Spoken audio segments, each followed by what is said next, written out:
നിഷേധിക്കുന്നത് ഗൗരവമുള്ള വിഷയമാണെന്നാണ് 2005 വരെ ശബാബ് വാരികയിൽ ഇട്ടത്. എന്റെ ശബ്ദം ശ്രവിക്കുന്ന ബഹുമാനരായ മടവൂർ സുഹൃത്തുക്കൾ ചിന്തിക്കണം.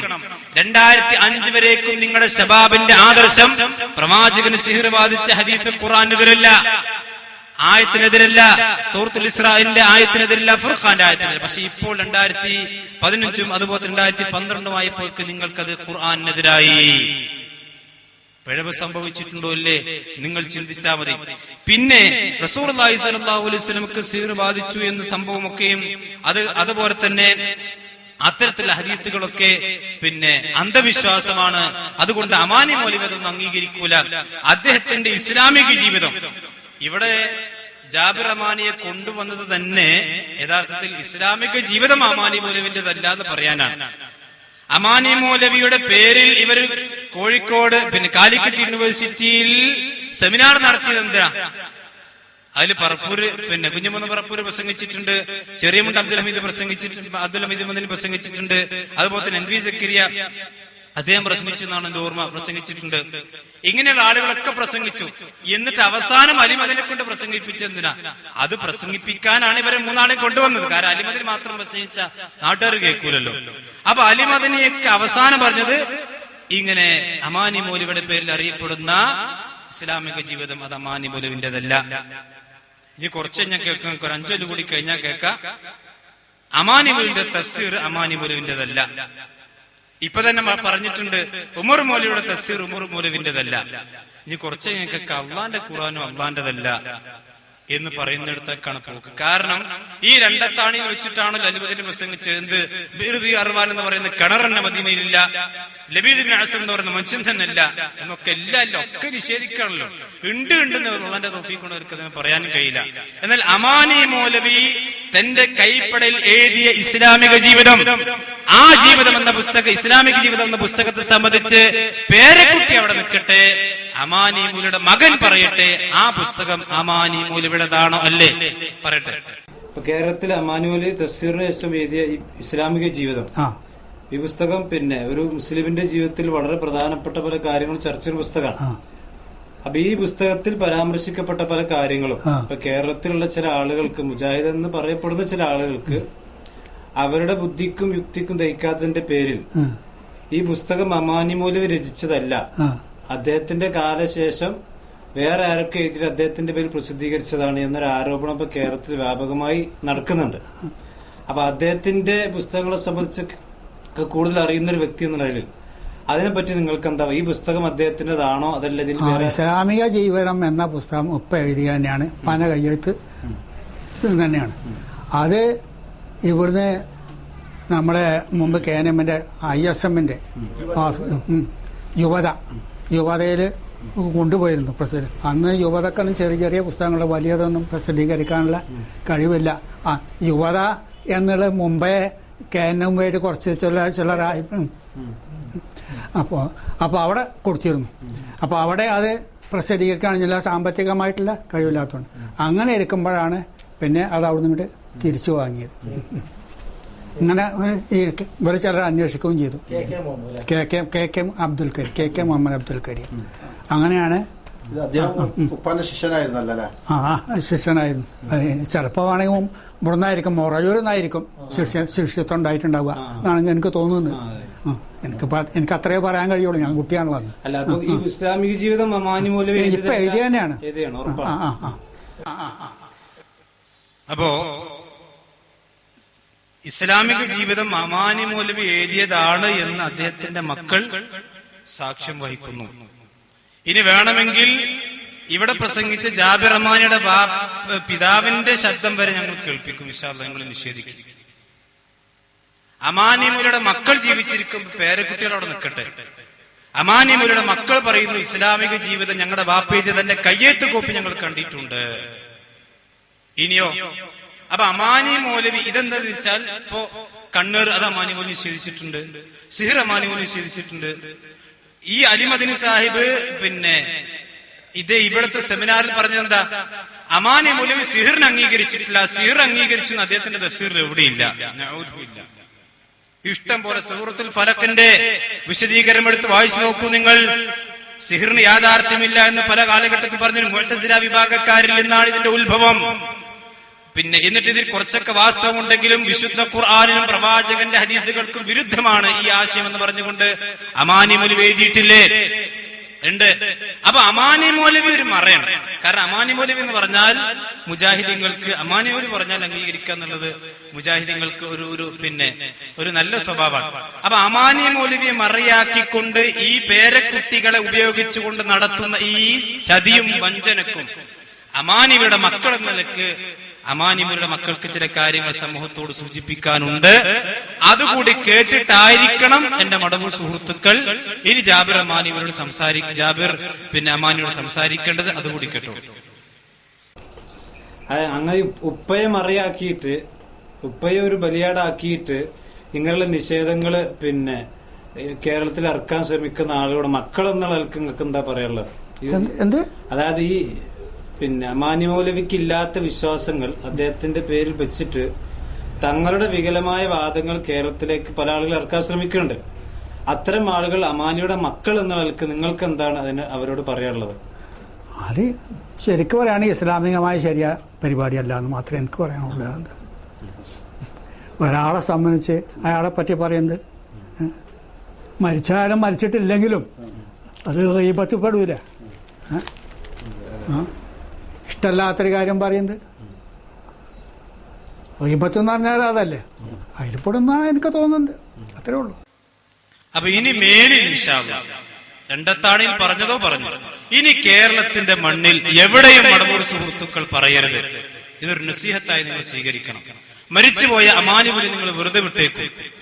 മരിച്ചുപോയ ഉമർ മൗലവി നിങ്ങൾ വെറുതെ വിട്ടേക്കും. നിങ്ങളുടെ ശിർക്കിനും നിങ്ങളുടെ കുഫറിനും നിങ്ങളുടെ ചേകനൂരിസത്തിനും ഒന്നും ആ മഹാരഥന്മാരായ പണ്ഡിതന്മാരെ നിങ്ങൾ മറയാക്കരുത്.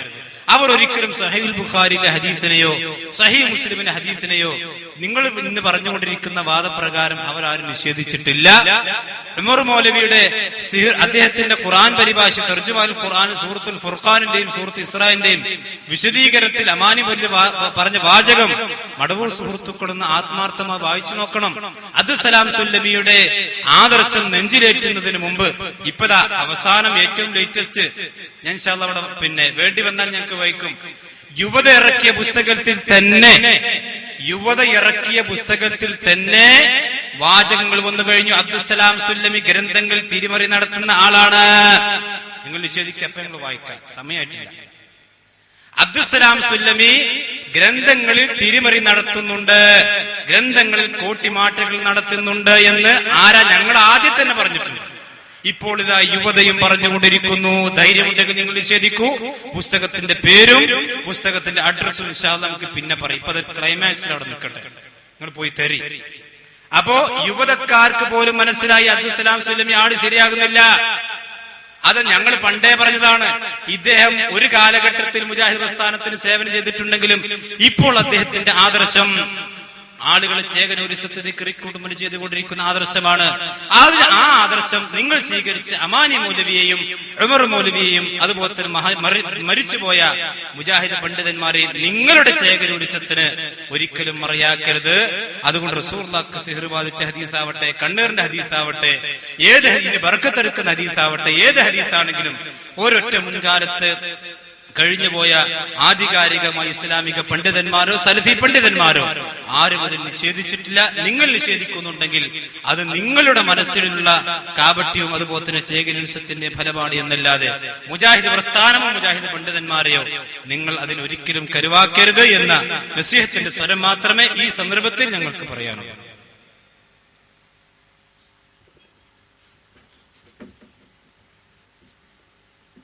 സഹോദരങ്ങളെ, നമ്മുടെ ഈ ചർച്ച ഇതിന്റെ അവസാനത്തിലേക്ക് നീങ്ങിക്കൊണ്ടിരിക്കുകയാണ്. അവസാനത്തിന്റെ തൊട്ടുമുമ്പുള്ള ഒരു ചെറിയ വിശദീകരണം. ഈ ഹദീസ് നിഷേധം ജിന്ന്, സിഹ്ർ തുടങ്ങിയ ഏതാനും ചെറിയ കാര്യങ്ങളിൽ മാത്രമല്ല, മറിച്ച് നമ്മുടെ വിശ്വാസ കർമ്മ മേഖലകളിൽ പല വിഷയങ്ങളിലും നിഷേധം വ്യാപിച്ചിട്ടുണ്ട് എന്ന് ഇത്തരം ആളുകളുടെ കൃതികളിൽ നിന്ന് നമുക്ക് മനസ്സിലാക്കാം. വളരെ മർമ്മപ്രധാനമായ ആ കാര്യങ്ങളെ കുറിച്ച് ഫൗദുൽ ഹക്ക് ഉമരി ചെറിയൊരു വിശദീകരണം നമുക്ക് നൽകുന്നതാണ്. അസ്സലാമു അലൈക്കും വറഹ്മത്തുള്ളാഹി വബറകാതുഹു. സഹോദരന്മാരെ, സമയം ഒരുപാട് വൈകിയിട്ടുണ്ട്. ഇൻഷാ അല്ലാഹ് വളരെ പെട്ടെന്ന് അവസാനിപ്പിക്കുന്നതാണ്. സാധാരണ ഇത്തരം ചർച്ചകൾ വരുമ്പോൾ ഇവർ ജിന്നും സിഹറും പറഞ്ഞ് അങ്ങോട്ടും ഇങ്ങോട്ടും തർക്കിച്ചുകൊണ്ടിരിക്കുകയാണ്. ആ ഒരു വിഷയത്തിലല്ലേ ഇവിടെ ചില സംശയങ്ങൾ ഉണ്ടെങ്കിൽ തന്നെ നിലവിലുള്ളൂ എന്നൊരു ധാരണ ചിലപ്പോൾ സാധാരണക്കാർക്ക് ഉണ്ടായെന്ന് വരാം. ഇവിടെ ജിന്നിന്റെയോ സിഹറിന്റെയോ വിഷയമല്ല യഥാർത്ഥത്തിൽ. ഹദീസുകളോട് പൊതുവെയുള്ള നിഷേധത്തിന്റെയും ഹദീസുകളിൽ വരുന്ന വിഷയങ്ങളെ ചോദ്യം ചെയ്തുകൊണ്ടും അതിനെ നിസാരവൽക്കരിച്ചുകൊണ്ടുമുള്ള സമീപനം, അതാണ് ഇവിടുത്തെ ഗൗരവമായിട്ടുള്ള ഒരു പ്രശ്നം. അതുകൊണ്ട് തന്നെ ഏതാനും ചില കാര്യങ്ങൾ നമ്മുടെ സഹോദരന്മാർ അല്ലെങ്കിൽ ആ സഹോദരന്മാർക്ക് നേതൃത്വം കൊടുക്കുന്ന പണ്ഡിതന്മാർ എത്തിച്ചേർന്നിട്ടുള്ള ചില മേഖലകളിലേക്ക് നിങ്ങൾ ശ്രദ്ധ ചെലുത്താൻ ആഗ്രഹിക്കുകയാണ്. അതിൽ ഒന്ന് സഫുമായി ബന്ധപ്പെട്ടുകൊണ്ട്. നമ്മളൊക്കെ സലഫി മസ്ജിദ് നമ്മളെ പള്ളികൾക്ക് പേരിടാൻ കാരണം എന്താ? സ്വഹാബികളായ ആളുകൾ നിന്നതുപോലെ നിന്ന് നമസ്കരിക്കുന്ന പള്ളി, അവർ സ്വീകരിച്ച ആദർശം സ്വീകരിക്കുകയും പഠിപ്പിക്കുകയും ചെയ്യുന്ന പള്ളി. എന്നാൽ കുഴിപ്പുറം സുല്ലമി ഈ അടുത്ത് എഴുതിയ അദ്ദേഹം ഷബാബിൽ എഴുതിയൊരു ലേഖനം, അതൊന്ന് നിങ്ങൾ കേൾക്കുക. എന്നിട്ട് ഞാൻ വിശദീകരിക്കുന്നില്ല, കാര്യങ്ങൾ നിങ്ങൾ മനസ്സിലാക്കിയാൽ മതി. ഒരു ജിന്നും സിഹറും മാത്രമല്ല ഇവിടെ വിഷയം. കേട്ടോളൂ. നവയാഥാസ്ഥികർ വിശ്വാസ രംഗങ്ങളിൽ മായം ചേർത്തതുപോലെ അനുഷ്ഠാന രംഗത്തും മായം ചേർത്തുകൊണ്ടിരിക്കുകയാണ്. നമ്മളെ കുറിച്ച് പറയാം, നമ്മൾ അവരുടെ ഭാഷയിൽ നവയാഥാസ്ഥികന്മാരാണ്. കാരണം ഹദീസിലും ആയത്തിലും ഉള്ളതുപോലെ പറഞ്ഞപ്പോൾ നമ്മൾ അങ്ങനെയായി. ശരി, ആയിക്കോട്ടെ. ഇനി പ്രശ്നം എന്താണ്? നമ്മൾ കർമാനുഷ്ഠാനങ്ങളിൽ മായം ചേർത്തുകൊണ്ടിരിക്കുന്നു. അതിന് ഉദാഹരണം അദ്ദേഹം പറയാണ്, അത്തഹിയ്യാത്തിൽ ചൂണ്ടുവിരൽ ചലിപ്പിക്കൽ, സുജൂദിൽ നിന്നും ഉയരുമ്പോൾ മുഷ്ടി ചുരുട്ടി നിലത്തൂന്നി എഴുന്നേൽക്കൽ, സ്വഫ് നിൽക്കുമ്പോൾ വിരലുകൾ ഒപ്പിക്കൽ എന്നിവ അവയിൽ ചിലതാണ്. മഹാനായ നബി കരീം സല്ലല്ലാഹു അലൈഹി വസല്ലം എത്ര ഹദീസുകളെ പഠിപ്പിച്ചതാണ്. നമസ്കരിക്കാൻ നിൽക്കുമ്പോൾ വിരലുകൾ ചേർത്ത് വെക്കണം. പരസ്പരം നിങ്ങൾ ഭിന്നിച്ചു നിന്നാൽ നിങ്ങളുടെ മുഖങ്ങൾക്കിടയിൽ ഭിന്നതയുണ്ടാകും. നിങ്ങൾ വേറിട്ട് നിന്നാൽ അതിനിടയിലേക്ക് പിശാച് കടന്നു വരും, ആട്ടിൻകുട്ടി കടന്നു വരുന്നത് പോലെ. അതുകൊണ്ട് നിങ്ങൾ ചേർന്ന് നിൽക്കണം എന്ന് പറയുന്ന ഒരുപാട് ഹദീസുകൾ. മലക്കുകൾ സ്വഫ് കെട്ടുന്ന പോലെ നിങ്ങൾ സ്വഫ് കെട്ടണം എന്നൊക്കെ പറഞ്ഞ് പ്രവാചകൻ സല്ലല്ലാഹു അലൈഹി വസല്ലം പഠിപ്പിച്ച ആ വിഷയത്തെ ഇദ്ദേഹം പറയാണ് അത് അന്ധവിശ്വാസമാണ് എന്ന്. ഇത് നോക്കൂ. അതുകൊണ്ട് അദ്ദേഹം അവസാനിപ്പിച്ചില്ല, ശേഷം തുടരുകയാണ്. എന്താ പറയുന്നത്? കാൽവിരലുകൾ ഒപ്പിക്കാതെയും ചേർക്കാതെയും നിന്നാൽ അതിനിടയിൽ പിശാച് വന്നു നിൽക്കും എന്നാണത്രേ ഇവരുടെ വാദം. നമ്മുടെ വാദം അങ്ങനെയാണത്രേ. ഇത് നമ്മുടെ വാദമല്ല, പ്രവാചകൻ പറഞ്ഞ വിശ്വാസമാണത്. അത് സ്വീകരിക്കാൻ ഈ യുക്തിവാദികൾക്ക് സാധിക്കുന്നില്ല. ഇത് എഴുതിയത് കുഴിപ്പുറം സുല്ലമിയ. ഇദ്ദേഹത്തെ ഒന്നും ഈ KNM-ന്റെയോ അല്ലെങ്കിൽ ISM-ന്റെ ഇതിലല്ല മെമ്പർഷിപ്പ് കൊടുക്കേണ്ടത്. അപ്പുറത്തെ ഇടമറുകിന്റെയും അതേപോലെ NM കാരശ്ശേരിയുടെ ഒക്കെ ഗ്രൂപ്പിൽ പോയിട്ട് അദ്ദേഹത്തിന് മെമ്പർഷിപ്പ് കൊടുക്കണം. കാരണം ഇനി വരുന്നത് അത്തരം ചില ചോദ്യങ്ങൾ, ചില പരാമർശങ്ങൾ. എന്താ അദ്ദേഹം പറയുന്നത്? ഇങ്ങനെ വേറിട്ട് നിന്നാൽ പിശാച് കടന്നു വരും എന്നത്ര ഇവരുടെ വാദം. അപ്പൊ ഈ ഹദീസ് എന്താ ഇയാൾക്ക് ബാധകല്ലേ? ഒന്ന്. ഇനി കേട്ടോളൂ, അദ്ദേഹം തുടരുകയാണ്. പിശാചു കാലുകൾക്കിടയിലും രണ്ടാളുകളുടെ തലകൾക്കിടയിലും കയറി നിൽക്കില്ലേ? അങ്ങനെ വരുമ്പോൾ നമസ്കരിക്കുന്ന ഓരോ വ്യക്തിയും കാലുകൾക്കിടയിൽ വിടവ് വരുത്താത്ത വിധം അറ്റൻഷനായി നിലയിൽ നിൽക്കേണ്ടി വരും. ധാരാളം ചോദ്യം ചെയ്യുന്നത്, ധാരയിൽ കളിയാക്കുന്നത്. മഹാനായ പ്രവാചകനാ പറഞ്ഞത് ചേർന്ന് നിൽക്കണം. അപ്പൊ പറയാ ഒരാളെ കാലിന്റെ ഇടയിൽ കൂടി വരൂലേ, അപ്പൊ അറ്റൻഷനായി നിൽക്കേണ്ടി വരില്ലേ? ഇതാണ് യുക്തിവാദി എന്ന് ഞാൻ പറഞ്ഞത്. അവസാനിച്ചില്ല, കേട്ടോളൂ. അതുപോലെ ഒരു സ്വഫിലെ രണ്ടുപേരുടെ തലകൾ തമ്മിലും ചേർത്ത് വെക്കേണ്ടി വരും. തലകൾ ചേർത്തു വെച്ചാലും കഴുത്തുകൾ ചേർത്തു വെക്കാൻ സാധിക്കാത്തതിനാൽ ആ വിടവിലും പിശാച് വന്നു നിൽക്കാൻ സാധ്യതയുണ്ട്. ഇവരുടെ വ്യാഖ്യാനാണ്. അവസാനിച്ചില്ല. വിരലുകൾ ഒപ്പിച്ച് സ്വഫ് നിൽക്കാൻ അല്ലാഹുവിന്റെ റസൂൽ എവിടെയും പറഞ്ഞിട്ടില്ല. പ്രവാചകൻ സല്ലല്ലാഹു അലൈഹി വസല്ലം പറഞ്ഞ കാര്യത്തെ പറഞ്ഞിട്ടില്ല എന്ന് പറയാൻ, അള്ളാഹുവിന്റെ പ്രവാചകന്റെ പേരിൽ കളവ് പറയാൻ മാത്രം ഈ ആളുകൾ മുതിർന്നു പോയി. ഇത് വേണമെങ്കിൽ നിങ്ങൾ ഈ ശബാബ് പിന്നെ കാശൊട്ട് വാങ്ങരുത്, ആരെങ്കിലും ഫ്രീ ആയിട്ട് തരികയാണെങ്കിൽ ഒന്ന് വായിച്ചു നോക്കാം.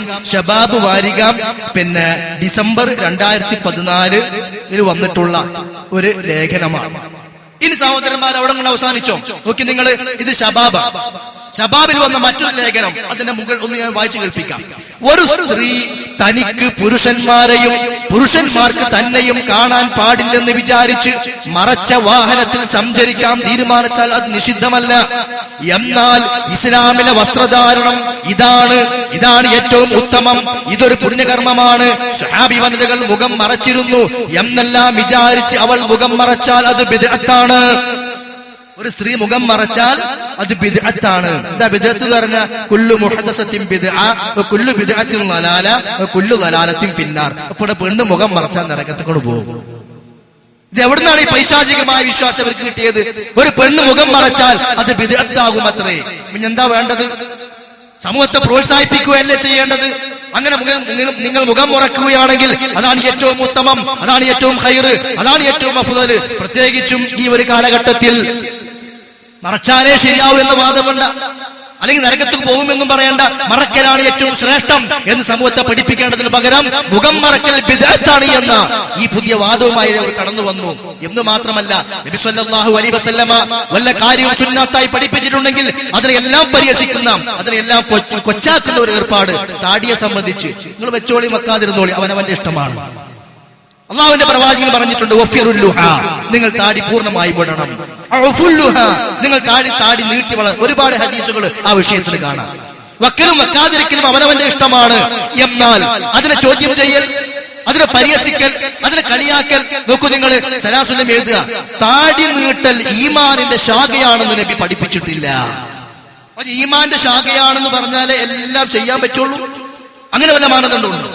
ഇത് ഈമാനും ശാഖയാകുന്നു, ഇത് ഈമാനും ശാഖയാകുന്നു എന്ന് പറഞ്ഞാലേ ഒരു കർമ്മം കർമ്മമാകൂ, ഒരു കർമ്മം സുന്നത്താകൂ എന്നെവിടെയും പഠിപ്പിക്കപ്പെട്ടിട്ടുണ്ടോ? ആ വിഷയത്തെ ചോദ്യം ചെയ്യാൻ, ആ വിഷയത്തെ എതിർക്കുകയാണ്. അതുമാത്രമല്ല, അദ്ദേഹം പിന്നെ പറയുന്നുണ്ട്, പിന്നെ ദാഹിച്ച പട്ടിക്ക് വെള്ളം കൊടുത്താൽ സ്വർഗത്ത് പോകുന്ന ഹദീസിലുണ്ട്. എന്നാൽ ഒരു പാപിയായ മനുഷ്യനും താടി നീട്ടിയതിനാൽ അത് മുഖേന അള്ളാഹു അവന്റെ ചില പാപങ്ങൾ പുറത്തു കൊടുത്തു എന്നോ സ്വർഗപ്രവേശനം നൽകിയെന്നോ പ്രവാചകൻ പ്രഖ്യാപിച്ചതായി ഒരൊറ്റ ഹദീസിലും പ്രസ്താവിക്കുന്നില്ല. അപ്പൊ ജനങ്ങളെല്ലാം താടി വടിപ്പിക്കണം, അതിനുള്ള പുറപ്പാടാ മൂപ്പര്. എന്നിട്ട് എന്താ പറയുന്നത്? അല്ലാഹു തആല അത് പറയുന്നുണ്ട് ഇവിടെ, അല്ലാഹു തആല ഭംഗിയെ ഇഷ്ടപ്പെടുന്നവനാണ്. അല്ലാഹ് ഭംഗിയെ ഇഷ്ടപ്പെടുന്നവനാണ്. അപ്പൊ എന്ത് ചെയ്യണം? എല്ലാവരും താടി പഠിക്കണം, അതാണ് ഭംഗി. അതാരാ പറഞ്ഞ്? അല്ല, ഭംഗിയുടെ മൂപ്പരെ പഠിച്ചിട്ട് ആ ഒരു ഭാഗം ഇങ്ങനെ ഉരുണ്ട് കാണുന്നത്. ഇത് പറഞ്ഞത് പ്രവാചകൻ സല്ലല്ലാഹു അലൈഹി വസല്ലമയല്ലേ? ഇന്നല്ലാഹ ജമീലുൻ വയുഹിബ്ബുൽ ജമാൽ. അല്ലാഹ് ഭംഗിയുള്ളവനാണ്, ഭംഗിയെ ഇഷ്ടപ്പെടുന്നു. ആ പ്രവാചകന്റെ താടി ഒട്ടകപ്പുറത്തിരുന്നാൽ ഒട്ടകത്തിന്റെ പൂഞ്ഞയിലേക്ക് മുട്ടുന്ന രൂപത്തിലായിരുന്നു. എത്ര ഹദീസുകളിലുണ്ട് പ്രവാചകൻ സല്ലല്ലാഹു അലൈഹി വസല്ലം കരഞ്ഞിട്ട് ഹത്തബതല്ലത ലിഹയതുഹു, പ്രവാചകന്റെ താടി നനഞ്ഞു കുതിർന്നു. എന്നിട്ട് അതിനെ ആ വിഷയത്തെയാണ് ഇവിടെ ചോദ്യം ചെയ്യുന്നത്, എതിർക്കുന്നത്. ഇനി കേട്ടോളൂ, ഈ ഒരു ആദർശം സത്യത്തിൽ ചേകനൂർ മൗലവി പഠിപ്പിച്ചതാണ്. ഇത് ചേകനൂർ മൗലവിന്റെ വാക്കുകളാണ്. ആ ചേകനൂർ പറഞ്ഞ അതേ വാക്കുകൾ കടമെടുത്തുകൊണ്ടാണ് സലാസുലമി പറഞ്ഞുകൊണ്ടിരിക്കുന്നത്. എന്താ ചേകനൂർ പറഞ്ഞത്? അത് കേട്ടോളൂ. മുസ്ലിം സമുദായത്തെ മുഴുവൻ താടിത്തന്തമാരും ഹജ്ജ് ചെല്ലുന്നവരെയെല്ലാം മൊട്ടത്തറയന്മാരും ആക്കണമെന്ന നിർബന്ധമുള്ള മുസ്ലിം വിരോധിയാണ് ജൂത മുനാഫിഖായ അബൂ ഹുറൈറ. താടി നീട്ടാൻ നബി കൽപ്പിച്ചിട്ടുണ്ടെന്ന തന്റെ മുത്തഫഖുൻ അലൈഹിയായ കള്ള ഹദീസിലൂടെയാണ് മുസ്ലിങ്ങളെ മുഴുവൻ താടി വേഷക്കാരാക്കിയത്. ഖുർആനിൽ ഹജ്ജിനുള്ള സ്ഥാനം, അതിന്റെ രൂപം ചേകനൂർ മൗലവി പേജ് 114. ആ ചേകനൂർ പറഞ്ഞ അതേ വർത്തമാനം ഒരു ഉളുപ്പുമില്ലാതെ അതേ രൂപത്തിൽ നമ്മുടെ ആളുകൾ പറഞ്ഞുകൊണ്ടിരിക്കുന്നു. എവിടേക്കാ പോകുന്നത്? അവനവന് വേണ്ടെങ്കിൽ വേണ്ട ഒഴിവാക്കുക. പക്ഷെ അല്ലാഹുവിന്റെ പ്രവാചകൻ സല്ലല്ലാഹു അലൈഹി വസല്ലം ശക്തമായ രൂപത്തിൽ പഠിപ്പിച്ച ഒരു വിഷയത്തെ പച്ചയായി നിഷേധിക്കാനും അത് ചെയ്യുന്ന ആളുകളെ പരിഹസിക്കാനും പ്രവാചകന്റെ ഹദീസുകളെ കളിയാക്കാനും ഇയാൾ ആരാ? ഇന്ന് ലോകത്ത് പിന്നെ ഏതൊരു മദ്ഹബിന്റെ ഉലമാക്കൾക്കിടയിലും എല്ലാ വിഷയത്തിലും അഭിപ്രായ വ്യത്യാസമുണ്ട്. എന്നാൽ താടി വടിക്കൽ ഹറാം എന്ന വിഷയത്തില് മദ്ഹബിന്റെ ഉലമാക്കൾക്കിടയിൽ ഒരു തർക്കമില്ല. അത്രക്ക് പ്രാബല്യത്തോടു കൂടി പഠിപ്പിക്കപ്പെട്ട ഒരു കാര്യമാണത്. ചേകനൂർ ഇവിടെ അവസാനിപ്പിച്ചില്ല. ചേകനൂര് വീണ്ടും പറയുന്നുണ്ട്, എന്താണെന്നറിയോ? ചുരുക്കത്തിൽ ജൂത മുനാഫിഖായ അബൂ ഹുറൈറയുടെ ലക്ഷ്യം മുസ്ലിങ്ങൾ മുഴുവൻ താടി നീട്ടി മൊട്ടയടിച്ച് കണങ്കാൽ മദ്യം വരെയുള്ള മുറിമുണ്ടെടുത്ത് ആദിവാസികളെ പോലെ നടക്കണമെന്നാണ് ചേകനൂർ പറഞ്ഞതാ. ഇതെന്നെയാണ് ഇപ്പൊ ഇവരും പറഞ്ഞുകൊണ്ടിരിക്കുന്നത്. അതെന്നെയാണ് പണ്ട് മറ്റേ കാക്കിയും പറഞ്ഞത്, ഗുരുവാണ് എന്ന് പറഞ്ഞിട്ട്. ഇതൊക്കെ ഒരു ചങ്ങലയാ, കോണക്കോര റൂട്ടിലേക്കാണ് ഏത് വിഷയം പരിശോധിച്ച് നോക്കിയാലും. അപ്പൊ സഹോദരന്മാരെ, കർമാനുഷ്ഠാന വിഷയങ്ങളിൽ, ആചാരാനുഷ്ഠാന വിഷയങ്ങളിലും ഇസ്ലാമിന് അപ്പുറമായ പല ആദർശവും പഠിപ്പിച്ചുകൊണ്ടിരിക്കുന്നുണ്ട്. ഞാൻ ചുരുക്കാം, ഒരു കാര്യം കൂടി പറയട്ടെ. വിശ്വാസപരമായ മേഖലകളിൽ അത് ഏറ്റവും പ്രധാനപ്പെട്ടത് അള്ളാഹുമായി ബന്ധപ്പെട്ട വിശ്വാസങ്ങളാണല്ലോ. അള്ളാഹുവിന്റെ സിഫാത്തുകളുമായി ബന്ധപ്പെട്ട വിഷയങ്ങളിൽ അള്ളാഹുവിന്റെ ഇറക്കം, അള്ളാഹുവിന്റെ നുസൂൽ, അതിനെ ഇദ്ദേഹം നിഷേധിച്ചുകൊണ്ടിരിക്കുന്നു. അത് ആരുടെ വിശ്വാസമാണ്? ഖവാരിജിന്റെ വിശ്വാസമാണ്, മുഅ്തസിലാക്കളുടെ വിശ്വാസമാണ്.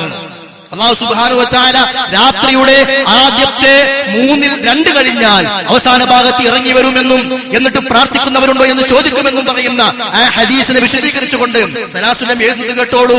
രാത്രിയുടെ അന്ത്യദശയിൽ ഉള്ള പ്രാർത്ഥനയ്ക്ക് കൂടുതൽ പരിഗണന അല്ലാഹു നൽകുന്നതാണ്. ഈ തത്വം ഒരു സാഹിത്യ പ്രയോഗത്തിലൂടെ അവതരിപ്പിക്കുകയാണ് ഇവിടെ. അല്ലാണ്ട് അല്ലാഹു വരും എന്നല്ല, അല്ലാഹു തആല വരുമെന്ന ആശയം പറയാനല്ല, മറിച്ച് അതൊരു സാഹിത്യ പ്രയോഗമാണ്. ഇത് നോക്കൂ നിങ്ങൾ, ഇതേ വിശ്വാസമാണ് ആര് പറഞ്ഞത്? ചേകനൂരും പറഞ്ഞത്. അല്ലാഹുവിന്റെ നുസൂലിനെ അദ്ദേഹം നിഷേധിച്ചു, ചേകനൂർ എതിർത്തു. എന്താ എഴുതി വെച്ചത്? ചേകനൂർ എഴുതിയ ഭാഗം ഒന്ന് കേൾക്കുക. ഒരു ദിവസം തന്റെ അയ്യുഹന്നാസുകളോട് മദീനത്തെ പള്ളിയിൽ വെച്ച് അബൂ ഹുറൈറ പറയുകയാണ്. അത് ചേകനൂർ കളിയാക്കുകയാണ്. അയ്യുഹന്നാസ് എന്ന് പറഞ്ഞിട്ട് അയ്യുഹന്നാസിനോട് അബൂ ഹുറൈറ പറയുകയാണ്, രാത്രി 1/3 ഭാഗം കഴിഞ്ഞ ശേഷം നമ്മുടെ നാഥൻ 1-ാം ആകാശത്തേക്ക് ഇറങ്ങി വരുന്നതാണ്. എന്നിട്ട് അവിടെ നിന്ന് അള്ളാഹു വിളിച്ചു പറയും, എന്നോട് ചോദിക്കാനുള്ളവർ ചോദിച്ചു കൊള്ളട്ടെ, അവർക്കെല്ലാം ആ ചോദിക്കുന്നതൊക്കെ കൊടുക്കാൻ ഞാൻ തയ്യാറാണ്. എന്നോട് മാപ്പപേക്ഷിക്കാനുള്ളവൻ അത് ചെയ്തു കൊള്ളട്ടെ, അവർക്കൊക്കെ മാപ്പ് ചെയ്തു കൊടുക്കാനും ഞാൻ തയ്യാറാണ് എന്ന് നബി പറഞ്ഞെന്ന് അബൂ ഹുറൈറ ഉദ്ധരിക്കുന്നു. ബുഖാരിയിലെ ഹദീസാണ്. എന്നിട്ട് ശേഖരൂർ പറയാം, ഈ കള്ള ഹദീസ് ഇങ്ങനെയുണ്ട്. ഈ കള്ള ഹദീസ് കേട്ടുകൊണ്ടിരിക്കുന്ന തന്റെ സാമാജികരിൽ അല്ലാഹുവിനെ കുറിച്ചുള്ള ശരിയായ ഈമാനുള്ള ഒറ്റ മനുഷ്യനും ഉണ്ടായിരുന്നില്ലെന്നതിന് ഈ കള്ള ഹദീസ് തന്നെ തെളിവാണ്. കാരണം 6000-ൽ പരം ആയത്തുകൾ നബി പഠിപ്പിച്ചിട്ടും 4 ഖലീഫമാരും മറ്റ് മുഹാജിറുകളും അൻസ്വാറുകളും അക്കാലം വരെ അല്ലാഹു ഇറങ്ങി വരുമെന്നോ കയറിപ്പോകുമെന്നോ ഉള്ള ഇത്തരം അസംബന്ധങ്ങൾ അടങ്ങിയ വാർത്തകളൊന്നും അന്ന് വരെ ആർക്കും കേൾക്കാൻ കഴിഞ്ഞിട്ടില്ല. അല്ലാഹുവിനെ കുറിച്ച് ഒരു മുഅ്മിനിനും അങ്ങനെയൊന്നും പറയാൻ പാടുള്ളതല്ല. എന്നിരിക്കെ അല്ലാഹുവിനുള്ള വിശ്വാസത്തിന് പോലും നിരക്കാത്ത വിധം ഇങ്ങനെ ഒരു ഹദീസ് നിങ്ങളല്ലാതെ മറ്റാരെങ്കിലും നബിയിൽ നിന്ന് റിപ്പോർട്ട് ചെയ്തിട്ടുണ്ടോ എന്ന് ചോദിക്കാൻ നാവുള്ളവർ സത്യവിശ്വാസിയെങ്കിലും അബൂ ഹുറൈറയുടെ സദസ്സിലുണ്ടായിരുന്നില്ലെന്ന് അറിയുമ്പോഴാണ് തന്റെ സദസ്സിന്റെയും തന്റെ ശിഷ്യന്മാരുടെയും മതപാണ്ഡിത്യത്തിന്റെ നിലവാരം നമുക്ക് മനസ്സിലാക്കാൻ കഴിയുന്നത്. സ്വഹാബത്തിനാണ് ഈ തെറി പറയുന്നത്. ആ സ്വഹാബത്തിന്റെ സദസ്സിലിരിക്കുന്ന മറ്റുള്ള ആളുകളെയാണ് ചീത്ത പറയുന്നത്. അല്ലാഹു ഇറങ്ങുമെന്ന് ഹദീസ് ഉദ്ധരിച്ചു, അത് അബൂ ഹുറൈറ പഠിപ്പിച്ചു. അതേ വിശ്വാസം സലാസലി പറയാണ്, അതൊരു ആലങ്കാരിക പ്രയോഗമാണ്. അവസാനിച്ചില്ല സഹോദരന്മാരെ, അഖീദത്തു അഹ്ലുസ് സുന്നത്തി വൽ ജമാഅ എന്ന നിലക്ക് പണ്ഡിതന്മാർ പഠിപ്പിച്ചിട്ടുള്ള ഒരുപാട് കാര്യങ്ങളുണ്ട്. അതിൽപ്പെട്ടതാണ് അല്ലാഹു സുബ്ഹാനഹു വ തആല നരകം സൃഷ്ടിച്ചു വെച്ചിട്ടുണ്ട് എന്നുള്ളത്, സ്വർഗം സൃഷ്ടിച്ചു വെച്ചിട്ടുണ്ട് എന്നുള്ളത്. എന്നാൽ സലാസലി പറയുന്നു, ഇല്ല, അത് സൃഷ്ടിച്ചു കഴിഞ്ഞിട്ടില്ല, സൃഷ്ടിക്കാൻ പോകുന്നേയുള്ളൂ. അഹ്ലുസ് സുന്നത്തി വൽ ജമാഅത്തിന്റെ ഉലമാക്കൾ മുഅ്തസിലിയാക്കൾക്കും ഖവാരിജികൾക്കും മറുപടി കൊടുത്ത വിഷയമാണ്. ഏത്? ഉഇദ്ദത്തുൽ മുത്തഖീൻ, സ്വർഗ്ഗം വിശ്വാസികൾക്ക് വേണ്ടി തയ്യാറാക്കപ്പെട്ടിരിക്കുന്നു. നരകം ഉഇദ്ദത്തുൽ കാഫിരീൻ, കാഫിറുകൾക്ക് വേണ്ടി തയ്യാറാക്കപ്പെട്ടു വെച്ചിരിക്കുന്നു എന്ന ആയത്തുകൾ ഉദ്ധരിച്ചുകൊണ്ട് ഇതിനെ നിഷേധിച്ച ആശയത്തിന്റെ ആളുകളായ മുഅ്തസിലിയാക്കൾക്ക് അഹ്ലുസ് സുന്നയുടെ ഉലമാക്കൾ മറുപടി പറഞ്ഞിട്ടുണ്ട്.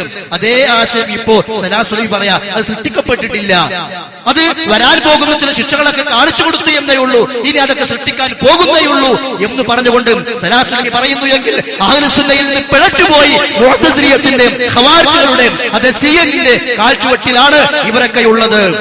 അവസാനിച്ചില്ല, അല്ലാഹു സുബ്ഹാനഹു വ തആല അർശിലാണ്. അതാണല്ലോ നമ്മുടെ വിശ്വാസം. ഇസ്തവാ അലൽ അർശ്, അല്ലാഹു തആല അർശിൽ ഉപവിഷ്ടനായിട്ടുണ്ട്. എന്നാൽ കേട്ടോളൂ, ഇവർ പറയുന്നത് ഇസ്തവാ അലൽ അർശി, അവൻ സിംഹാസനത്തിൽ ഉപവിഷ്ടനായി എന്ന സൂക്തത്തെ അതിന്റെ അക്ഷരാർത്ഥത്തിൽ മനസ്സിലാക്കിയാലുള്ള അപകടം പരിഗണിച്ചുകൊണ്ട് പല പണ്ഡിതന്മാരും അല്ലാഹു പ്രപഞ്ചത്തിന്റെ ആധിപത്യം പൂർണ്ണമായും ഏറ്റെടുത്തു എന്ന അർത്ഥം കൊടുത്തുകൊണ്ട് തൗവീൽ ചെയ്തിട്ടുണ്ട്. തൗവീൽ ചെയ്യാൻ വ്യാഖ്യാനിച്ചിട്ടുണ്ടെന്ന് അർത്ഥം. അല്ലാഹു ഇസ്തവാ അലൽ അർശ് എന്ന് പറഞ്ഞാൽ ഈ ലോകത്തിന്റെ അധികാരം ഏറ്റെടുത്തു എന്ന് വ്യാഖ്യാനിച്ചിട്ടുണ്ട് ചില പണ്ഡിതന്മാർ എന്നിവർ പറയുന്നു. ആരാണ് പണ്ഡിതന്മാർ എന്നറിയോ? മുഅ്തസിലിയാക്കളായ പണ്ഡിതന്മാർ, ഖവാരിജികളായ പണ്ഡിതന്മാർ. അഹ്ലുസ് സുന്നത്തി വൽ ജമാഅത്തിന്റെ പണ്ഡിതന്മാർ എന്താ പറഞ്ഞത്? ഇസ്തവാ അലൽ അർശ്, അർശിൽ ഉപവിഷ്ടനായി. എങ്ങനെ അത് നമുക്കറിയില്ല. വൽ കൈഫു മജ്ഹൂൽ, അത് അല്ലാഹു തആല ഉണ്ടെന്ന് പറഞ്ഞു നമ്മൾ ഉണ്ടെന്ന് വിശ്വസിക്കുന്നു. വൽ ഈമാനു ബിഹി വാജിബുൻ, അതിൽ വിശ്വസിക്കൽ നിർബന്ധമാണ്. വസ്സുആലു അൻഹു ബിദ്അത്തുൻ, അതിനെക്കുറിച്ചുള്ള ചോദ്യം ബിദ്അത്താണ്. ഇത് അഹ്ലുസ് സുന്നത്തിന്റെ പണ്ഡിതന്മാരെ പഠിപ്പിച്ചത്. മുഅ്തസിലിയാക്കൾ നിഷേധിച്ചു, ആ ഇസ്തിവായിനെ അല്ലാഹു ഉപവിഷ്ടനായി എന്ന ആശയം നിഷേധിക്കുന്നു. അതേ ആശയം ഇവരും പറഞ്ഞുകൊണ്ടിരിക്കുന്നു. അത് തന്നെയാണ് ജമാഅത്തെ ഇസ്ലാമിക്കാരും പറഞ്ഞത്. അവരും അതിനെ എതിർത്തു. കേട്ടോളൂ, പ്രശ്നങ്ങൾ വീക്ഷണങ്ങൾ എന്ന TK ഉബൈദ് എഴുതിയിട്ടുള്ള ഒരു പുസ്തകത്തിൽ പേജ് 64 പറയുന്നു, അള്ളാഹുവിന്റെ സിംഹാസനം എന്നത് അള്ളാഹുവിന്റെ അനുപമമായ അധികാരത്തിന്റെയും നിയന്ത്രണ ശക്തിയുടെയും പ്രതീകമായിട്ടാണ് ഖുർആനിലും ഹദീസിലും ഉപയോഗിക്കപ്പെട്ടിട്ടുള്ളത്.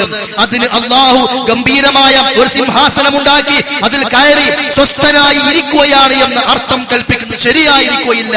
അപ്പോ മുഅ്തസിലാക്കളുടെ വഴിയിലാണ് ഈ വിശ്വാസത്തിൽ ജമാഅത്തുകാരുള്ളത്, ആ വിഷയത്തിൽ സിയനുള്ളത്, ഈ വിഷയത്തിൽ സലാസലമീമുള്ളത്. അഹ്ലുസ് സുന്നത്തിൽ ജമാഅത്തിന്റെ വിശ്വാസവുമായി ഇവർക്ക് യാതൊരു ബന്ധവുമില്ല. നമ്മുടെ വിശ്വാസം എന്താ? അല്ലാഹു ഉപവിഷ്ടനായി. എങ്ങനെ അറിയില്ല, ചോദിക്കാനും പാടില്ല. എന്തുകൊണ്ട്? പ്രവാചകൻ അത് ആദ്യം പഠിപ്പിച്ചപ്പോൾ സഹാബത്ത് ചോദിച്ചിട്ടില്ല, അതേ പ്രകാരം വിശ്വസിച്ചു. ഞാൻ അവസാനിപ്പിക്കുകയാണ് സഹോദരന്മാരെ. വളരെ പ്രധാനപ്പെട്ട ഒരു കാര്യം നബി സല്ലല്ലാഹു അലൈഹി വസല്ലമ വളരെ ഗൗരവത്തോടു കൂടി പഠിപ്പിച്ച കാര്യമാണല്ലോ. ഇതാ, നിങ്ങൾ നമസ്കാര ശേഷം പ്രാർത്ഥിക്കണം. നമസ്കാരത്തിന്റെ അവസാനത്തിൽ എന്താണ്? അല്ലാഹുമ്മ ഇന്നി അഊദു ബിക മിൻ അദാബിൽ ഖബർ വമിൻ അദാബിൻ നാർ. ഖബറിൽ ശിക്ഷയുണ്ട്, അതിൽ നിന്ന് രക്ഷ ചോദിച്ചുകൊണ്ട് പ്രാർത്ഥിക്കണം. ഖബർ ഇഴുകിച്ചേരും. ഖബർ ഒന്നുകിൽ നരകത്തിന്റെ കുഴികളിൽ ഒരു കുഴിയാണ്, അല്ലെങ്കിൽ സ്വർഗ്ഗത്തോപ്പിലെ ഒരു തോപ്പാണ്. നരക കവാടങ്ങൾ തുറക്കപ്പെടും, സ്വർഗ്ഗ കവാടങ്ങൾ ഖബറിലേക്ക് തുറക്കപ്പെടും. സ്വഹീഹായ ബുഖാരി ഉദ്ധരിക്കുന്ന, മുസ്ലിം ഉദ്ധരിക്കുന്ന ഹദീസുകളിൽ വ്യക്തമായി വന്നിട്ടും അബ്ദുസ്സലാം എന്താ പറഞ്ഞെന്നറിയോ? കേട്ടോളൂ, പരിശുദ്ധ ഖുർആനിന്റെ മൗലിക തത്വത്തിന്റെ അടിസ്ഥാനത്തിലും പ്രാഥമിക ബുദ്ധിയുടെ അടിസ്ഥാനത്തിലും ഈ ഹദീസിനെ പണ്ഡിതന്മാർ വിമർശനത്തിന് വിധേയമാക്കിയേക്കാം. ആക്കിയേക്കാം എന്ന് പറഞ്ഞ മൂപ്പരാണ് ആക്കി മാറ്റിയാണ്. ഇദ്ദേഹത്തിന്റെ ഹദീസ് വിഷയത്തിന്റെ കോലം എന്താണ് എന്ന് നേരത്തെ ഫൈസൽ മൗലവിയുടെയും അബ്ദുൽ മലിക്കിന്റെയും പ്രസംഗത്തിൽ നിന്ന് മനസ്സിലാക്കിയല്ലോ. ഇവരൊക്കെ കൊണ്ടുപോകുന്നത് ഏത് വിശ്വാസത്തിലേക്കാ? അള്ളാഹുവിന്റെ പ്രവാചകൻ പഠിപ്പിച്ച ഒരു വിശ്വാസി ഖബറിനെ ഭയപ്പെട്ടുകൊണ്ട് എപ്പോഴും ജീവിതം നയിക്കണം എന്ന് പറഞ്ഞു പഠിപ്പിച്ച അതിന് വിരുദ്ധമായി കൊണ്ട് ആ ഖബർ ശിക്ഷയെ കുറിച്ച് എന്താ അവരോട് പറഞ്ഞത്? അത് മനുഷ്യ ബുദ്ധിക്ക്, മനുഷ്യന്റെ ഭൗതികമായ ബുദ്ധി, പ്രാഥമിക ബുദ്ധിക്ക് എതിരാകുന്നു. അതുകൊണ്ട് ഈ ഹദീസിന്റെ വിമർശനത്തിന് പണ്ഡിതന്മാർ വിധേയമാക്കിയേക്കാം. ഇത് നോക്കൂ, വിശ്വാസ കാര്യങ്ങൾക്ക് ഹദീസ് സ്വഹീഹായാൽ പോലും ഈ ഹദീസ് സ്വഹീഹാണ്, ശരിയല്ല എന്ന് ഇവർക്ക് പറയാൻ ധൈര്യമില്ല. അപ്പൊ ഇവരുടെ വക എന്താണ്? ഈ ഹദീസുകൾ സ്വഹീഹായാൽ പോലും ഇത്തരം ഹദീസുകൾ അടിസ്ഥാനമാക്കുവാൻ പാടില്ലെന്ന് സർവ്വ ഹദീസ് പണ്ഡിതന്മാർ സമ്മതിക്കുന്നുണ്ട്. പച്ചക്കളവ്. അഹ്ലുസ് സുന്നത്തി വൽ ജമാഅത്തിന്റെ ഏതെങ്കിലും ഒരു പണ്ഡിതന്മാർ ഖബർ ശിക്ഷയില്ല എന്ന് പറയുന്ന ഒരു തരിമ്പ് കൊണ്ടുവരാൻ ഈ സുഹൃത്തുക്കൾക്ക് സാധ്യമാണോ? കഴിയില്ല. എന്തിനാ നിഷേധിക്കുന്നത്? ഖബർ ശിക്ഷയെ നിഷേധിക്കുക. ഖബർ ശിക്ഷയാണ് ഇവിടെ എതിർത്തുകൊണ്ടിരിക്കുന്നത്. അവസാനിച്ചില്ല, ഒന്നുകൂടി കേട്ടോളൂ. നബിക്കുണ്ടായ, അതായത് ഖബർ ശിക്ഷയിൽ നിന്ന് രക്ഷ തേടുന്ന പ്രാർത്ഥനകളുണ്ടല്ലോ, അതിനെ വിശദീകരിച്ചുകൊണ്ട് സുന്നമി പറയാണ്, നബിക്കുണ്ടായ കേവലം ഒരു ദർശനമാണിത്. ഖുർആനിന്റെ അടിസ്ഥാനത്തിലും ഈ ഹദീസ് വിമർശിക്കപ്പെടാൻ സാധ്യതയുണ്ട്. ആക്കി മാറ്റിയാണ്. എന്താ ഇയാൾക്ക് ഇത്ര ലാഭം ഖബറിൽ ശിക്ഷ എന്ന് പറഞ്ഞിട്ട്? മനുഷ്യന്മാർ അല്ലാഹുവിനെ പേടിക്കാണ്ട് നടക്കാനോ തോന്നിയതുപോലെ ജീവിക്കാനോ? എന്താ പ്രവാചകൻ സ്വല്ലല്ലാഹു അലൈഹി വസല്ലം പഠിപ്പിച്ചത്? ഖബറിലേക്ക് നിങ്ങളെ വെച്ചു കഴിഞ്ഞാൽ എന്താ പ്രവാചകൻ പറഞ്ഞത്? അവിടെ ചോദ്യങ്ങൾക്ക് ശേഷം അവിടെ മലക്ക് വരും. ആ മലക്കിന്റെ കയ്യിൽ വലിയൊരു ദണ്ടുണ്ടായിരിക്കും. ആ ദണ്ട് കൊണ്ട് മലയിൽ അടിച്ചാൽ ആ മല പോലും തകർത്ത് തരിപ്പണമാകും. ആ മല ദണ്ട് കൊണ്ടാണ് അടിക്കുന്നത് ഖബറിലുള്ളയാളെ. അവൻ അലറി വിളിക്കും, അവൻ അട്ടഹസിച്ചു കരയും. ആ അട്ടഹാസം, ആ കരച്ചിൽ ഖബറിന്റെ ഉപരിഭാഗത്തുള്ള മനുഷ്യരും ജിന്നുകളും അല്ലാത്ത സകല ജീവികളും കേൾക്കും. എന്റെ മനുഷ്യന്മാർ കേൾക്കാത്തത്? അവർ കേട്ടാൽ അപ്പ ബോധം കെട്ട് വീണു പോകും, സഹിക്കാൻ കഴിയില്ല. പ്രവാചകനാ പഠിപ്പിക്കുന്നത്.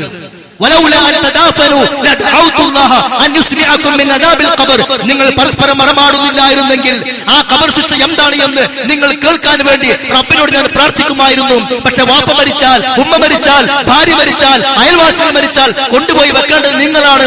ഖബറിലെ ശിക്ഷ എന്നാണ് നിങ്ങൾ അറിഞ്ഞിരുന്നെങ്കിലും ഖബറിന്റെ സമീപത്തേക്ക് പോലും പോകുമായിരുന്നില്ല.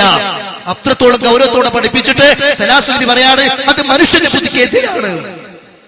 ആ വിശ്വാസം അവിടെ വെച്ച് പെരേരിരുന്ന പോലെ എന്തിനായി നാട്ടുകാരെ പഠിപ്പിക്കുന്നത്? അത് എവിടെ എഴുതിയത്? ബുഖാരിന്റെ പരിഭാഷയിൽ. ഇതിനങ്ങനെ ചോദിച്ചു നന്ദി സംവാദത്തില്.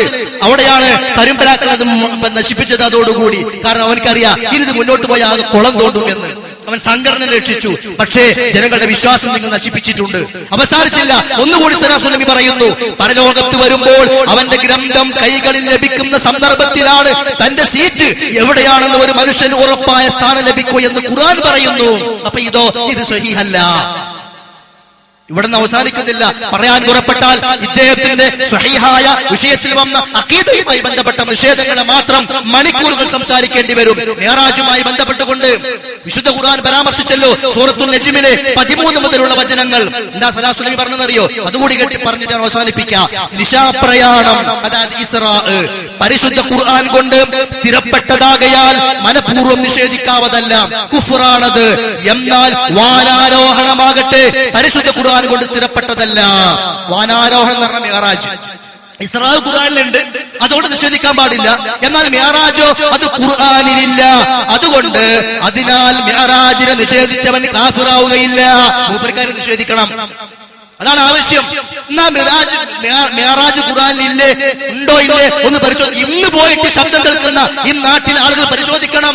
അല്ലമഹു ശദീദുൽ ഖുവാ ദൂ മിർറത്തിൻ ഫസ്തവാ വഹുവ ബിൽ ഉഫുഖിൽ അഅലാ ثم دنا فتدلى فكان قاب قوسين أو أدنى فأوحى إلى عبده ما أوحى ما كذب الفؤاد ما رأى أفتمارونه على ما يرى ولقد رآه نزلة أخرى عند سدرة المنتهى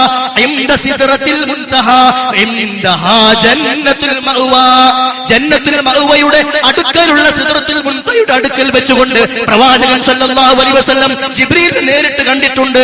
എവിടെ സിദ്റത്തുൽ മുൻതഹ? പത്തപിരിയത്തോ അതോ എടവണ്ണയിലോ അതോ രണ്ടത്താണിയിലോ? പറയൂ. അവിടെയാണ് ജന്നത്തുൽ മഅവയുള്ളത്. ഇത് ആ കണ്ടതിൽ കണ്ണിനൊരു കുഴപ്പം പറ്റിയിട്ടില്ല. സത്യമാണത്. ഖുർആൻ പറയാ ഇത് മിഅ്റാജിനെ കുറിച്ചാ. എന്താ സല്ലല്ലാഹു അലൈഹി പറഞ്ഞത്? മിഅ്റാജിനെ കുറിച്ച് ഖുർആനിലില്ല, അതുകൊണ്ട് അത് നിഷേധിച്ച കാഫിറും അല്ല. അപ്പൊ ഖുർആനിലുള്ളത് നിഷേധിച്ച കാഫിറാന്ന് ഉറപ്പാണല്ലോ. ഇപ്പൊ ഇയാളെ കോലെന്താ? അപ്പൊ സഹോദരന്മാരെ, ആത്മാർത്ഥമായി ഞാൻ ആദ്യം എന്നെ തുടക്കത്തിൽ പറഞ്ഞല്ലോ, ഇതൊരു വിമർശനത്തിന്റെ അപ്പുറം, വിവാദങ്ങൾക്കപ്പുറം ഞാനെന്ത് വിശ്വസിച്ചു, ഞാനെന്ത് പ്രവർത്തിച്ചുകൊണ്ടിരിക്കുന്നു, ഞാൻ ആരോടൊപ്പം പോയിക്കൊണ്ടിരിക്കുന്നു എന്ന് ആത്മാർത്ഥമായി വിലയിരുത്തിക്കൊണ്ട് വേണം മുന്നോട്ട് പോകാൻ. അല്ലാണ്ട് 2012 വളർന്നു, 12 വളർന്നു, ഇനിയും വളരും എന്ന് പറഞ്ഞിട്ട് പാട്ടുപാടി നടക്കാനുള്ളതല്ല. ഇതൊക്കെ അവനവന്റെ ജീവിതവുമായി, മരണവുമായി, പരലോകവുമായി ബന്ധപ്പെട്ട വിഷയങ്ങളാണ്. സത്യം ഉൾക്കൊള്ളാൻ ശ്രമിക്കണേ എന്ന് ഉപദേശിച്ചുകൊണ്ട് അവസാനിപ്പിക്കുന്നു. അസ്സലാമു അലൈക്കും വറഹ്മത്തുള്ളാഹി വബറകാതുഹു. സഹോദരങ്ങളെ, നമ്മുടെ പാനൽ ചർച്ച അതിന്റെ അവസാനത്തേക്ക് നീങ്ങുകയാണ്. അനവധി ഹദീസുകൾ തങ്ങൾക്ക് യോജിക്കാൻ സാധിക്കാത്തതുകൊണ്ട് നിഷേധിച്ച നമ്മുടെ സുഹൃത്തുക്കൾ വിശുദ്ധ ഖുർആനിനെയും വെറുതെ വിട്ടിട്ടില്ല. ഖുർആനിൽ ഇല്ലാത്തത് ഉണ്ട് എന്ന് പറഞ്ഞുകൊണ്ട് തങ്ങളുടെ തോന്നിവാസത്തിന് ഖുർആനിന്റെ ആയത്തുകളെ ദുരുപയോഗപ്പെടുത്തുന്ന ഒരു സ്ഥിതിവിശേഷം ഇന്ന് കേരളത്തിലുണ്ട്. സംഗീതത്തിനും പാട്ടിനും ഡാൻസിനും ഫെസ്റ്റിവലിനുമെല്ലാം ഇസ്ലാമിക മാനമുണ്ടാക്കി കൊടുക്കുവാൻ വേണ്ടി ഇത്തരം ആളുകൾ വിശുദ്ധ ഖുർആനിലേക്ക് നടത്തുന്ന കടന്നുകയറ്റത്തെ കുറിച്ച് ബഹുമാനായ അബ്ദുൽ മാലിക് സലഫി വിശദീകരിക്കുന്നതോടുകൂടി ഇൻഷാ അല്ലാഹ് ഈ പാനൽ ഡിസ്കഷൻ ഇവിടെ അവസാനിക്കുന്നതാണ്. ഇതിന്റെ അവസാനത്തെ ഭാഗം വിശദീകരിക്കുന്നതിന് വേണ്ടി അബ്ദുൽ മലിക് സലഫിയെ ആദരപൂർവ്വം ക്ഷണിക്കും. ഇൻഷാ അല്ലാഹ് വേഗം അവസാനിപ്പിക്കും. അതിനു മുമ്പ് ഫദൽ ഹഖ് കുമരി പറഞ്ഞ് അവസാനിപ്പിച്ചതിനോടനുബന്ധിച്ച് ഒരു കാര്യം കൂടി നമ്മളെല്ലാവരും വിശ്വസിച്ചുകൊണ്ടിരിക്കുന്നതാണല്ലോ.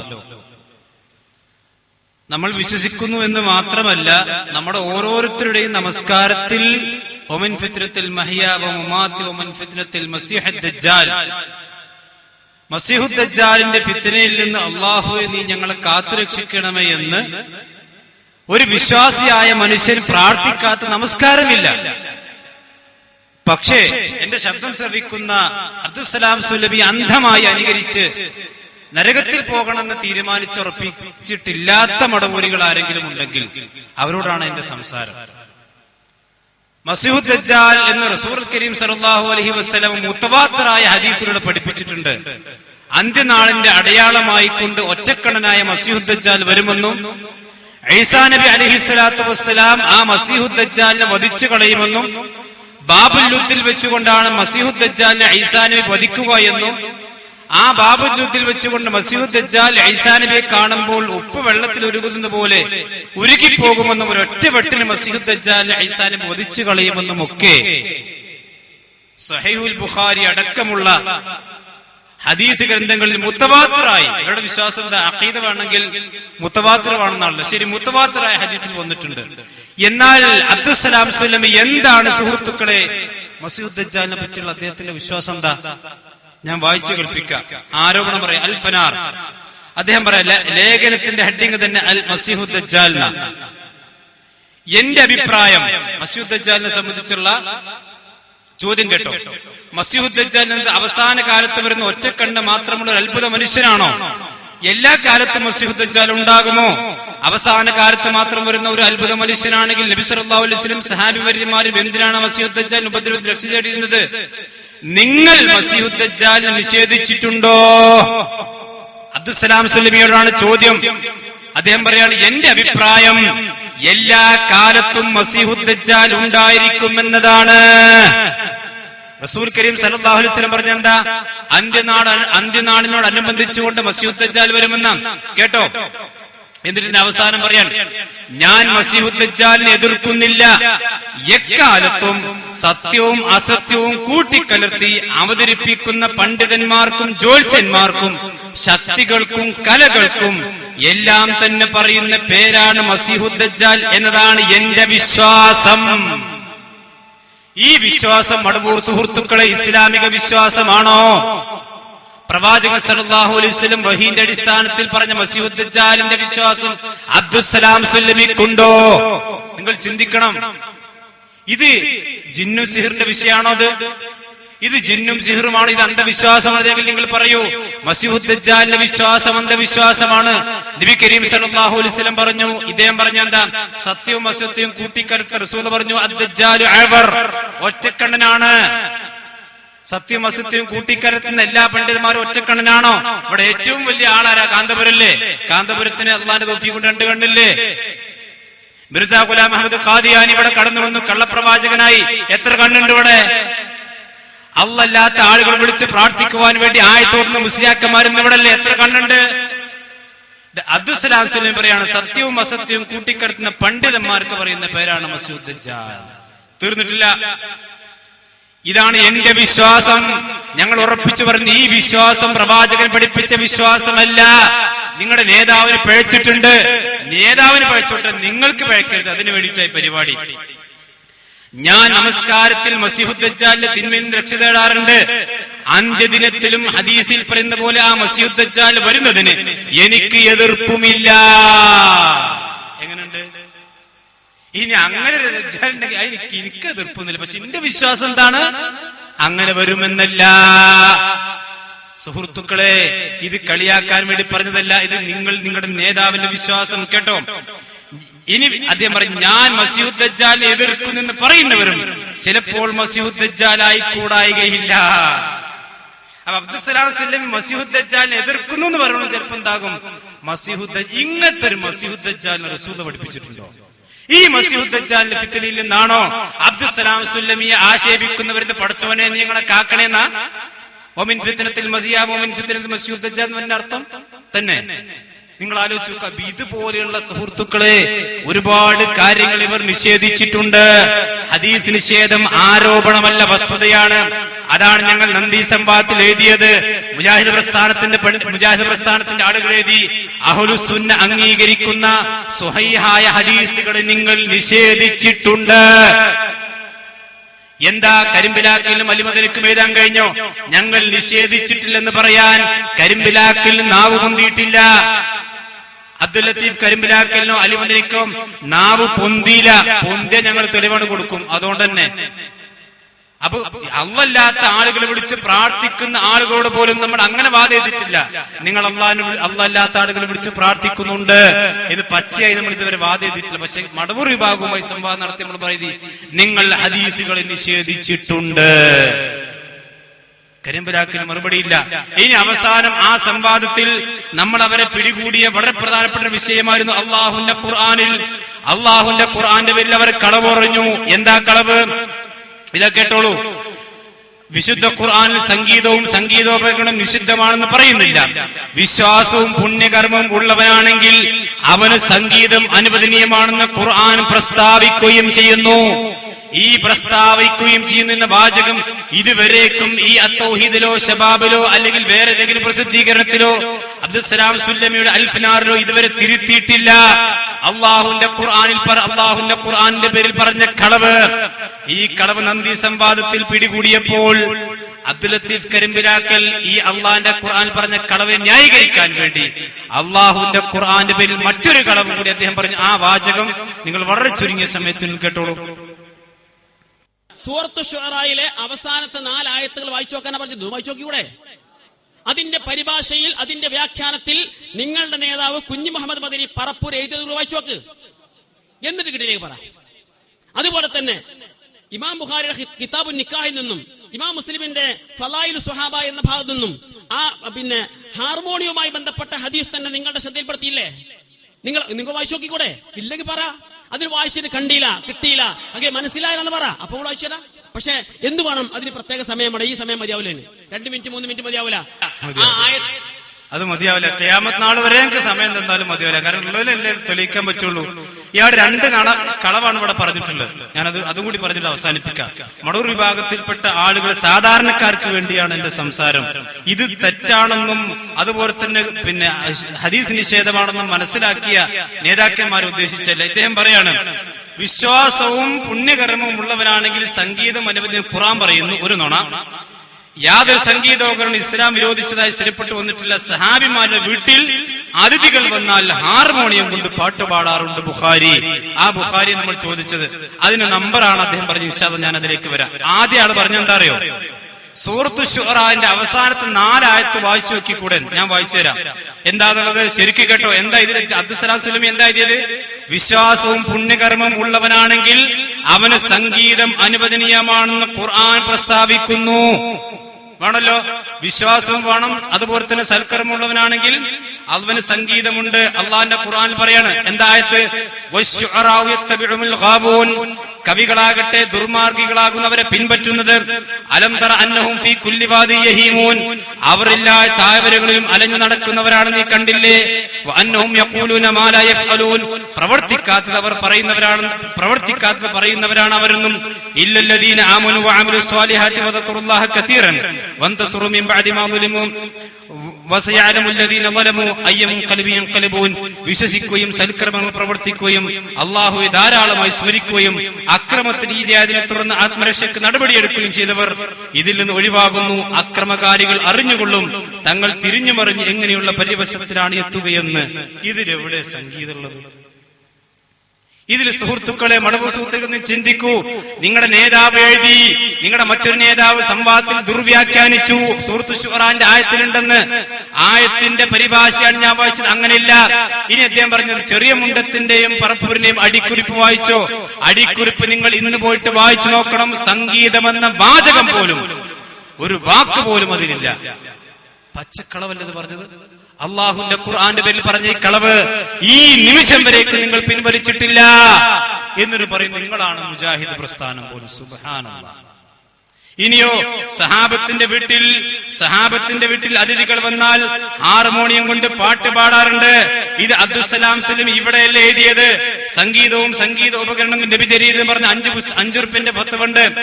ആ ഫത്വയിൽ അതിന്റെ 11ാമത്തെ പേജിൽ ഒരു ഹദീസ് കൊടുക്കുന്നുണ്ട്. ആയിഷ നിവേദനം. 10ാമത്തെ സ്ത്രീ പറഞ്ഞു, എന്റെ ഭർത്താവ് മാലിക്കാണ്. ആരാണ് മാലിക്? അദ്ദേഹം വളരെ നല്ലവനാണ്. അദ്ദേഹത്തിന് ധാരാളം ഒട്ടകങ്ങളുണ്ട്. അവ ഓടക്കുഴലിന്റെ വീണനാദം കേൾക്കുമ്പോൾ അവയെ അറുക്കുവാനായിട്ട് ഉറപ്പിക്കും. ബുഖാരി. ഇനി ഇദ്ദേഹത്തിന്റെ വക, സലാം സുലമിന്റെ വക, വീട്ടിൽ അതിഥികൾ വന്നാൽ പാട്ടുപകരണങ്ങൾ ഉപയോഗിക്കുന്ന പതിവ് ഈ സഹാബിക്കുണ്ടായിരുന്നു. കേട്ടോ? വീട്ടിൽ അതിഥികൾ വന്നാൽ പാട്ടുപകരണങ്ങൾ ഉപയോഗിക്കുന്ന പതിവ് ഈ സഹാബിക്കുണ്ടായിരുന്നു. ഞങ്ങൾ വിനയത്തോടുകൂടി ചോദിക്കട്ടെ, ഏതാണ് ഈ സഹാബി? ഇങ്ങനൊരു സഹാബി അള്ളാഹുവിന്റെ പ്രവാചകന്റെ സഹാബത്തിന്റെ കൂട്ടത്തിൽ ഇല്ല കേട്ടോ സഹോദരന്മാരെ. ഇങ്ങനത്തെ ഒരു സഹാബി അള്ളാഹുന്റെ റസൂലുള്ളാഹിന്റെ സഹാബിമാരുടെ കൂട്ടത്തിലില്ല. പിന്നെന്താ സംഭവം? നിങ്ങൾക്ക് ഹദീസ് ഉമ്മു സറഈ എന്ന പേരിൽ അറിയപ്പെടുന്ന വളരെ സുപ്രസിദ്ധമായ ഒരു ഹദീസുണ്ട്. ജാഹിലിയ കാലഘട്ടത്തിൽ, ഇസ്ലാമിന്റെ മുമ്പുള്ള കാലഘട്ടത്തിൽ, റസൂലുള്ളാഹി സ്വല്ലല്ലാഹു അലൈഹി വസല്ലം വരുന്നതിന്റെ മുമ്പ് ഒരു 11 സ്ത്രീകൾ ഒരുമിച്ച് കൂടി ഒരു സ്ഥലത്ത്. എന്നിട്ട് പറയാണ്, ജലസ ഇഹ്ദ അശറത ഇംറഅതൻ ഫതആഹദന വതആഖദന അല്ലാ യക്തുമന മിൻ അഖ്ബാരി അസ്വാജിഹിന്ന ശൈഅ. അവർ 11 പെണ്ണ്, അല്ലെങ്കിൽ പെണ്ണുങ്ങൾ ഒരുമിച്ച് കൂടിയാൽ തന്നെ ഇല്ലാത്തത് പറയലാണല്ലോ ഓല പതിവൻ. ഇങ്ങനെ ജാഹിലിയ കാലഘട്ടത്തിൽ ഒരുമിച്ച് കൂടി 11 പെണ്ണുങ്ങൾ ഇത് പറഞ്ഞു, നമ്മുടെ ഭർത്താക്കന്മാരെ പറ്റി ഒന്നും മറച്ചു വെക്കാൻ പാടില്ല, ഒക്കെ പറയണം. അങ്ങനെ പറഞ്ഞു. അങ്ങനെ 10ാമത്തെ പെണ്ണ് പറഞ്ഞു, എന്റെ ഭർത്താവിന്റെ പേര് മാലിക്കാണ്, ആ മാലിക്കിന് ഒരുപാട് ഒട്ടകങ്ങളുണ്ട്, അദ്ദേഹത്തിന്റെ വീട്ടിൽ, ആ വാചകം ഞാൻ വായിച്ചു കേൾപ്പിക്കാം. കാലത്തിൽ ആശിറ സൗജി മാലിക്കിൻ വമാ മാലിക് മാലികു ഖൈറും മിൻ ദാലിക ലഹു ഇബ്നുൻ കസീറാത്തുൽ മുബാറക് ഖലീലാത്തുൽ മസാരിഹ് ഫഇദാ സമിഅന സൗതൽ മിസ്ഹർ അയ്ഖന അന്നഹുന്ന ഹവാലിക്. അദ്ദേഹത്തിന്റെ ഒട്ടകങ്ങളൊക്കെ അദ്ദേഹം വീടിന്റെ അടുത്ത് തന്നെ കിട്ടും. ഈ ഒട്ടകങ്ങൾ മിസ്ഹറിന്റെ ശബ്ദം കേട്ടാൽ ആ ഒട്ടകങ്ങൾ വിചാരിക്കും ഞങ്ങളുടെ കഥ കഴിഞ്ഞു. അപ്പൊ ഈ മനുഷ്യന് മാലിക് എന്ന് പറയുന്ന ജാഹിലിയ കാലഘട്ടത്തിൽ ജീവിച്ച മനുഷ്യനാണ്.